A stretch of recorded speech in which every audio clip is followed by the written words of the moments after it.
In early 2020, best friends Brian and Hoadley set out on a mission. This whole podcasting thing is easy. Easy.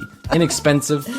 Easy. You make a ton of money. The result, a mediocre comedy podcast. You're telling me there's a chance. I'm telling you there's a chance. Why wouldn't you do it? A for effort, you two. A for effort.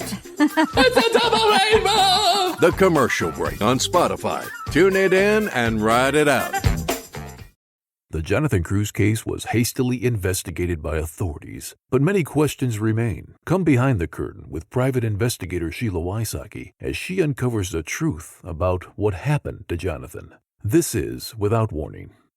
Warning: the following episode contains elements that are graphic in nature. Listener discretion is advised.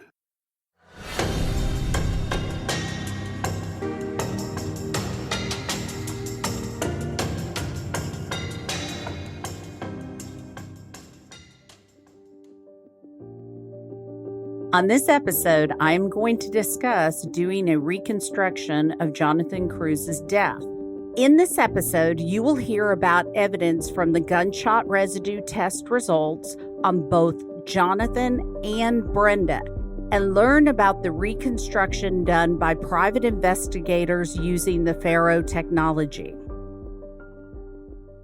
On November 4th, 2018, several private investigators all met at the residence of John and Pam Cruz to reconstruct the shooting incident based entirely on the facts of the case, investigative reports, autopsy reports, gunshot residue analysis test reports. Jonathan Cruz's old bedroom was used to reconstruct the reenactment reconstruction. Jonathan's bed frame was assembled and a spare mattress and box spring similar to Jonathan's mattress and box spring were placed on the bed frame.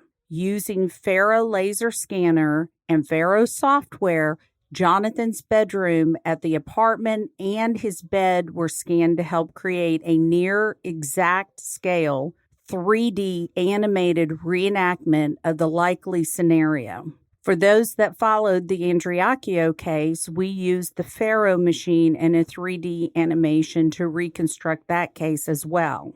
The objective of the reenactment and reconstruction was one: could Jonathan Cruz have caused his death by self-inflicted gunshot wound to the chest using his left hand, right hand, or both hands? Suicide. 2. Could Jonathan Cruz have been shot by another person? Homicide. To support the objective, a real life-size medical mannequin and live actors to reenact shooting scenarios. After conducting several scenarios, the investigators realized that the mannequin limited the ability to accurately portray realistic scenarios.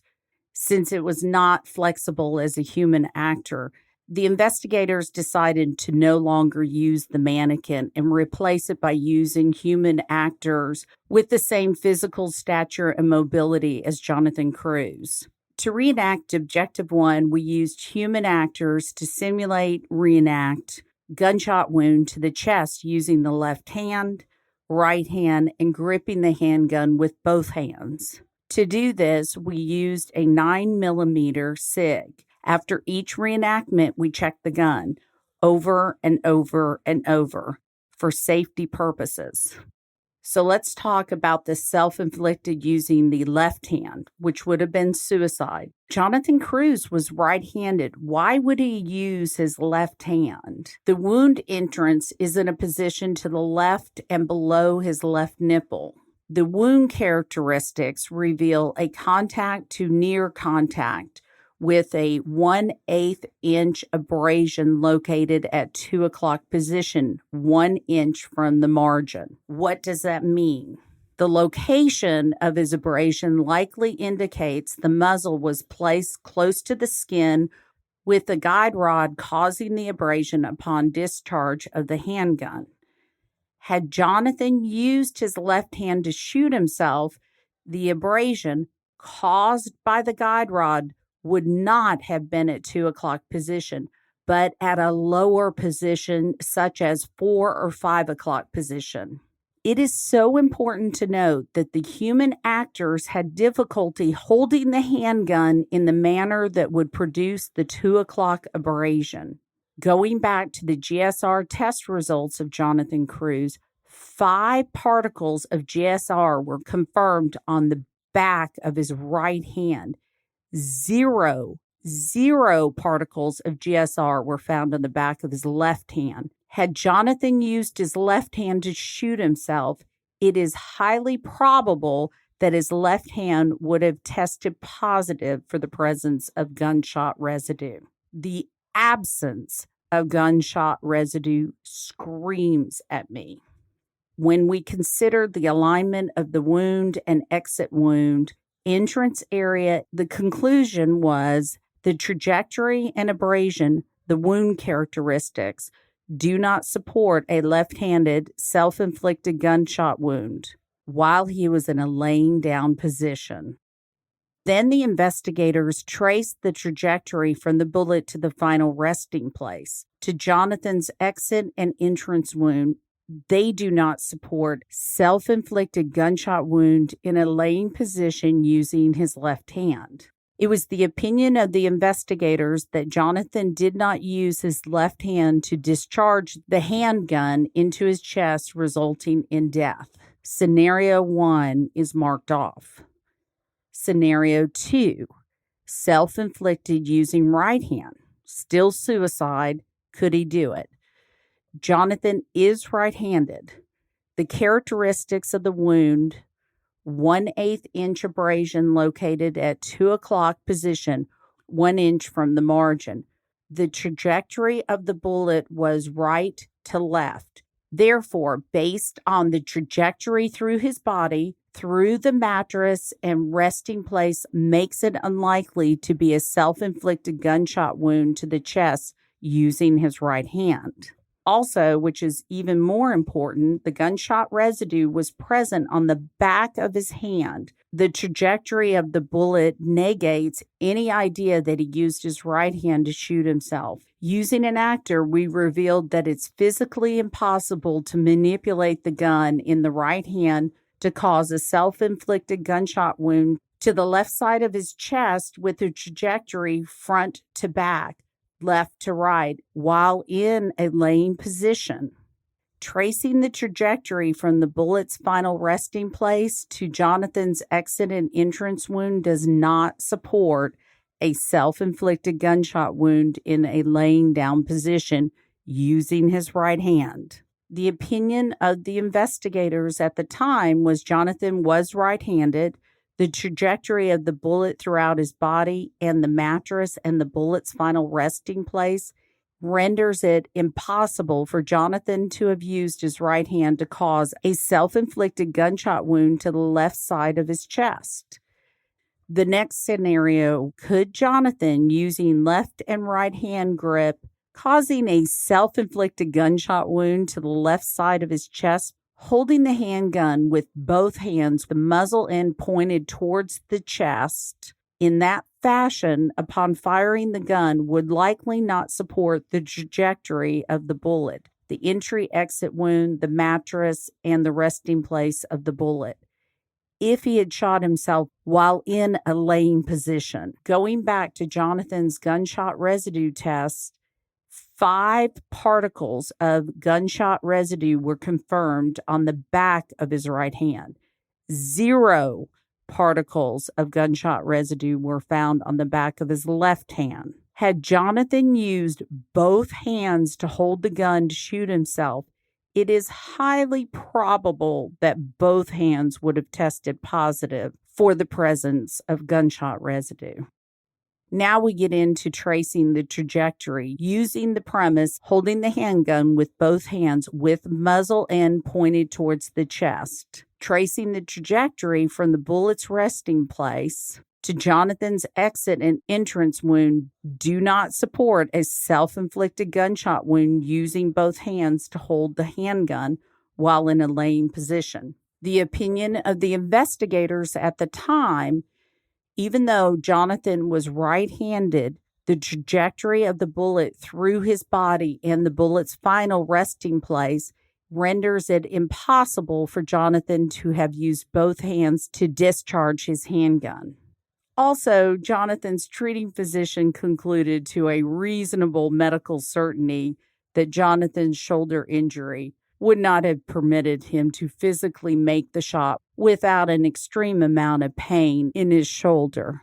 And remember, while you're thinking about the different scenarios and you're running through them in your mind, this is about allegedly Jonathan is proving his love to Brenda, telling her and showing her how much he loves her. So the absurdity of this is in the science.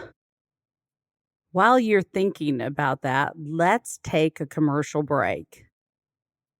Angie's List is now Angie, and we've heard a lot of theories about why. I thought it was an eco move. Fewer words, less paper. No, it was so you could say it faster. No, it's to be more iconic. Must be a tech thing. But those aren't quite right. It's because now you can compare upfront prices, book a service instantly, and even get your project handled from start to finish. Sounds easy. It is, and it makes us so much more than just a list. Get started at Angie.com. That's ANGI, or download the app today.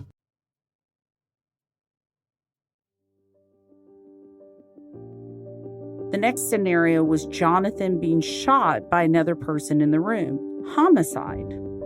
Let's go through the facts.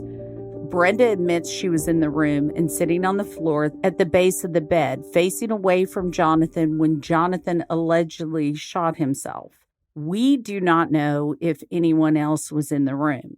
Significant quantities of gunshot residue were found on Brenda's sweatshirt, upper left and right arms, left and right sleeve cuffs, front of her sweatshirt, and both hands to include palms and backside of both hands. The presence of gunpowder residue on Brenda contradicts her statement that she was at the foot of the bed when he was shot. Science doesn't lie. The investigators used a laser pointer to recreate the possible trajectory. We worked backwards. We started from the bullet's resting place. We projected the laser towards the upper right corner of the bed, creating the reverse trajectory. Then we positioned a live actor in a near sitting up position, legs partially extended over the edge of the right side of the bed as if one were quickly rising up from a laying position. The investigators were able to place the body in a position that allowed and illustrated a near perfect reverse trajectory of the bullet from its resting place through the mattress to the exit wound, to the entrance wound, and likely height representing the shooting origin. This scenario was repeated over and over and over several times and revealed the same results. Jonathan's wound path, entry and exit, coupled with the location of the bullet's resting place, are not consistent with him shooting himself with his left, right, or both hands. The reenactment revealed a highly likely scenario that he was shot by an individual who was standing immediately close to him on the right side of his bed and discharged the handgun should have been looked at by Coppell Police Department as her potentially discharging a handgun. Finding gunshot residue on the back of Jonathan's right hand is to be expected if someone was shooting him at a close distance. The 2 o'clock abrasion on Jonathan's entrance wound is consistent with someone holding and discharging the handgun while Jonathan was sitting up in bed, may have rotated into the muzzle of the gun hand, resulting in a contact or near contact gunshot wound. It is likely that Jonathan may have been startled, which caused him to rise up in his bed. The gunshot residue on the back of his right hand could easily have resulted from him raising his hand in a defensive position or reaction.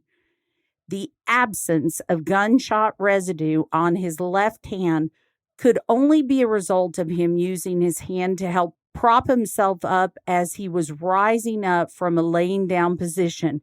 In this scenario, his left hand was likely shielded from being contaminated with gunshot residue.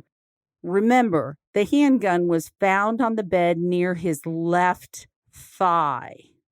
I'm going to let you guys decide what happened. I've given you the known facts.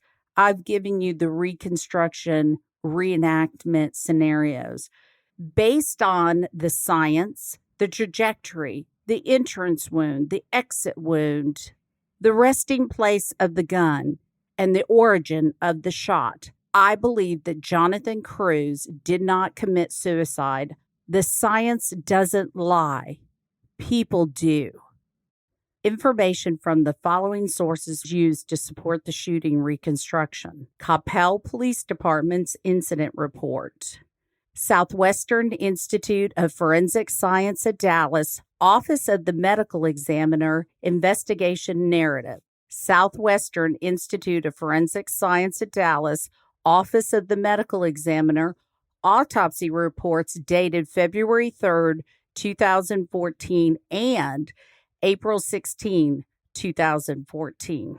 Affidavit for search warrant and search warrant dated February 3rd, 2014. Return of service reference items seized pursuant to search warrant dated February 3rd, 2014. Southwestern Institute of Forensic Science at Dallas Trace Evidence Section Test Report.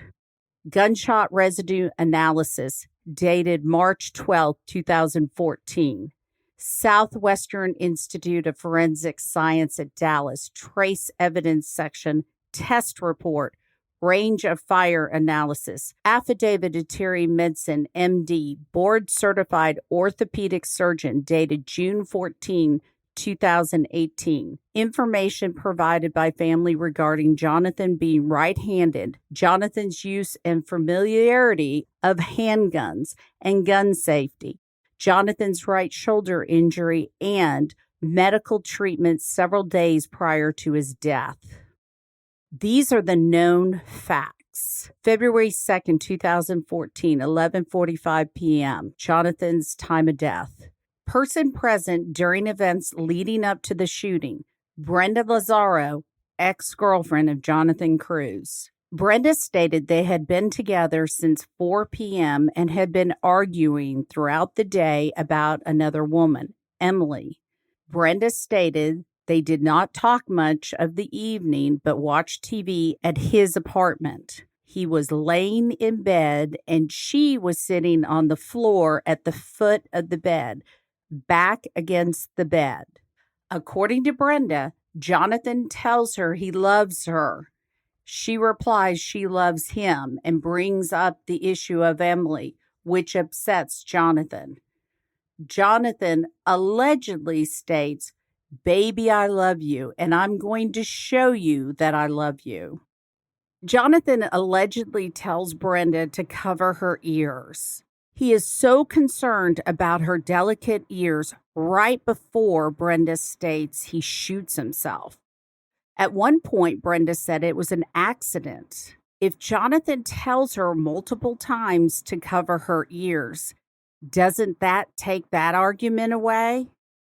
Brenda says she hears a gunshot and gets up to see that he has shot himself. One of the Coppell police officers told Pam Cruz that gunpowder residue is like confetti. It goes into the air and lands. He told Pam it didn't mean anything. And the fact that the gunpowder residue was on Brenda meant nothing. Think about that. Doesn't gunpowder residue say if you're standing in the bathroom, the living room, at the end of the bed? Don't you have to be close to a gun in order to have gunpowder residue on you? The absence of gunpowder residue is very significant. One of the questions that can be answered by science is, where was Brenda standing? Was she in the bathroom? Was she in the living room? Was she at the foot of the bed as she told police? Or was she next to Jonathan? I'm going to pause for a moment for a commercial break.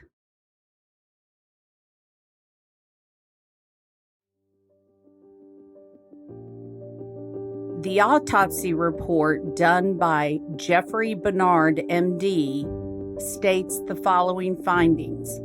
Gunshot wound of chest. Entrance left of mid-chest.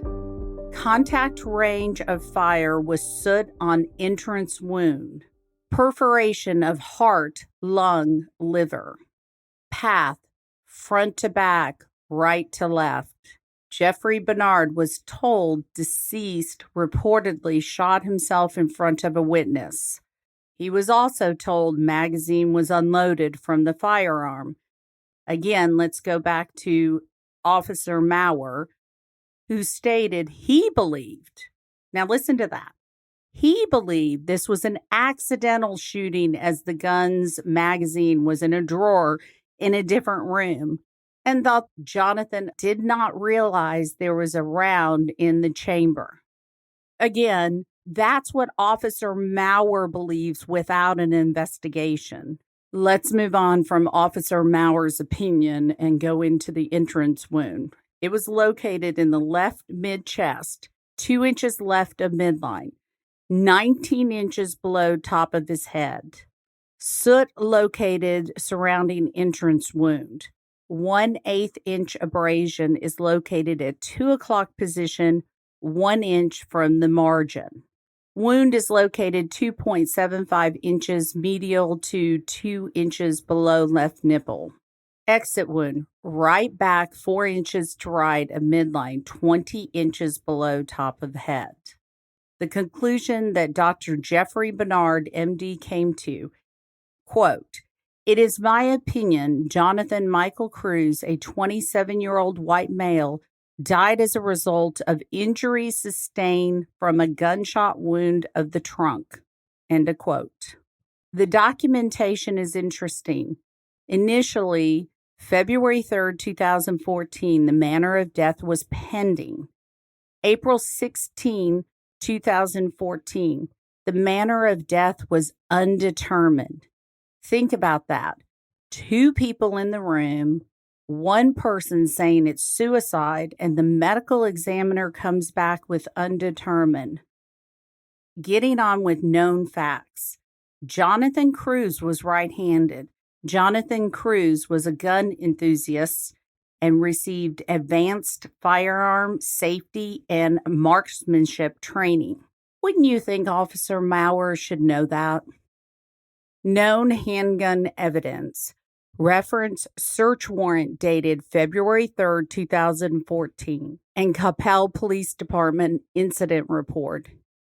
Number 1, Sig Sauer, model P226, 9mm, Luger semi-automatic. 2, 1 spent shell casing. 3, 1 Sig Sauer magazine containing 17 rounds. 1 empty box of 9mm ammo. 5, 1 bullet taken from bed frame. Known facts. Clothing evidence. Reference Coppell Police Department incident report. Black sweater from Brenda Lazaro. 1 long sleeve shirt that was Jonathan Cruz. Known gunshot residue evidence obtained from Brenda Lazaro. Gunshot residue evidence collected kit containing sample stubs from Brenda Lazaro. Sample stub from back of left hand of Brenda Lazaro. Sample stub from palm of left hand of Brenda Lazaro. Sample stub from back of right hand of Brenda Lazaro. Sample stub from palm of right hand of Brenda Lazaro. Gunshot residue results. Known facts. Gunshot residue results of Brenda Lazaro. 21 particles of primer, GSR, confirmed on black sweater of Brenda Lazaro. 4 front upper left, 5 front upper right, 5 front lower left, 1 front lower right, 4 left cuff, 1 right cuff, 1 right side of hood. 6 particles of primer GSR confirmed on back and palm of left and right hand. 1 on back of left hand. on back of right hand, 3 on palm of right hand. Jonathan Cruz gunshot residue evidence collection kit containing sample stubs from Jonathan Cruz. Sample stub from back of left hand of Jonathan. Sample stub from back of right hand of Jonathan. Gunshot residue results of Jonathan Cruz. 5 particles of primer GSR confirmed on back of right hand. 0 particles of primer residue found on the back of left hand. Setting up a reenactment with a gun takes a lot of time and safety measures. In light of the Alec Baldwin shooting, I want to state that every single person that handled the gun used safety measures. There were no live rounds in that gun ever. The safety of everyone in that room was very important to all of us. Again, no one without gun knowledge and safety handled that gun, which makes me think Jonathan Cruz, who knew about guns and gun safety, wouldn't have mishandled his own gun. As a full-time private investigator, I am back to my 2018-2019 schedule.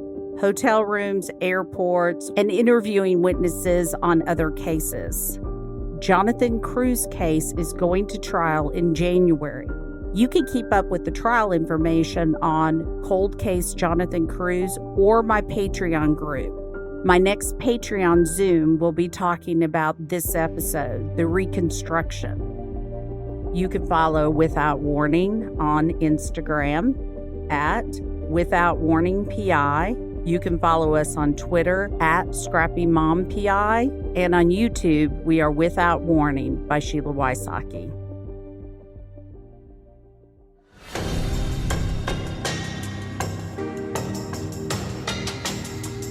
In every case, there is someone in the community who holds information that may be significant in solving a case. Relationships change over time, and many cold cases are solved when a former witness, friend, or relative is located who is tired of hiding information and shares that information with investigators.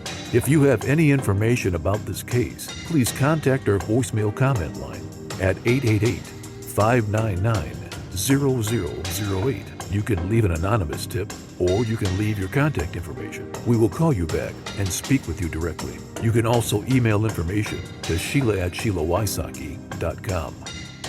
Without Warning, Executive Director, Executive Producer, and Host Sheila Wysocki. Announcer Tim Evans.